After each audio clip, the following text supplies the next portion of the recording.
নোয়াখালী জাকের আলী অনিকের জন্য সর্বোত্তম দল। এবারের বিপিএলে নোয়াখালীতে খেলেই জাকের আলী অনিক কামব্যাক করতে পারেন। মোহাম্মদ আশরাফুল অন্তত এমনটাই মনে করেন। তার এ ধারণার পেছনে যথেষ্ট যুক্তি রয়েছে। বিপিএলটা খুব ভালো একটা প্ল্যাটফর্ম তার জন্য এবং ভালো জায়গায় সে গিয়েছেন। সুজন ভাই আছেন হেড কোচ হিসাবে এবং অনেক দিন সে কাজ করেছেন, আবাহনীর হয়ে খেলেছেন। তো তার সব কিছুই সুজন ভাই ভালো জানেন। তো আমি শিওর যে বিপিএলে সে তার ভালো রিদমে চলে আসবে। জাকেরের সময়টা খুব একটা ভালো যাচ্ছে না। দেশ জুড়ে জাকের আলী অনিকের সমালোচনা চলছে। তবে জাতীয় দলে আসার পূর্বে জাকের ঘরোয়া লিগে সর্বত্রই পারফর্ম করেছিলেন। বিপিএল, এনসিএল কিংবা ডিপিএল সর্বত্রই তিনি পারফর্ম করেই জাতীয় দলে এসেছিলেন এবং এরপর জাতীয় দলে এসেও তিনি দুর্দান্ত পারফর্ম করেছিলেন। টেস্টে টানা 4 ম্যাচেই তিনি 50 হাঁকিয়েছিলেন। টি-20 কিংবা ওয়ানডে সর্বত্রই 3 ফরম্যাটেই তিনি পারফর্ম করেছিলেন। বিষয়টি আশরাফুল মনে করিয়ে দিয়েছেন। যুক্তরাষ্ট্রের 1 নম্বর জিম চেইন গোল্ড জিম এখন আবারও বাংলাদেশে। বসুন্ধরা আবাসিক এলাকা ও বসুন্ধরা সিটি শপিং মলে।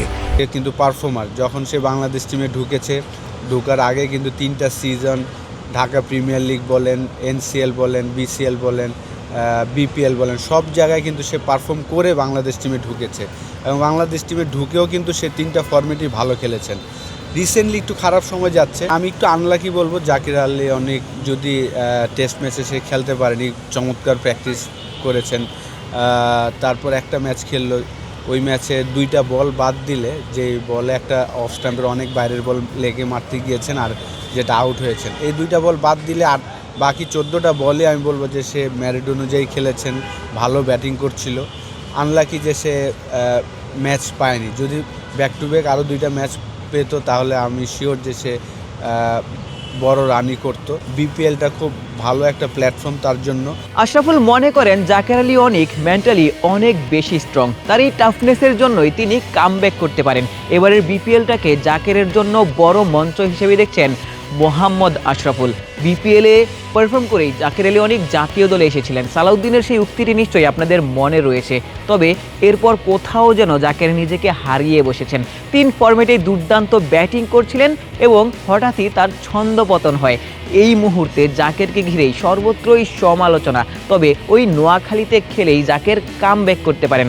আশরাফুল সেটি বিশ্বাস করেন এবং তার পেছনে যথেষ্ট যুক্তি দিয়েছেন। দেখার বিষয়, নোয়াখালীবাসী হয়তোবা জাকেরকে তাদের দলে দেখে অনেক বেশি সন্তুষ্ট হয়নি কিংবা খুশি হননি। তবে তার ওই পারফরমেন্স দিয়ে নোয়াখালীবাসীর মন জয় করতে পারেন কিনা জাকের আলী অনিক, সেটি এখন দেখার বিষয়।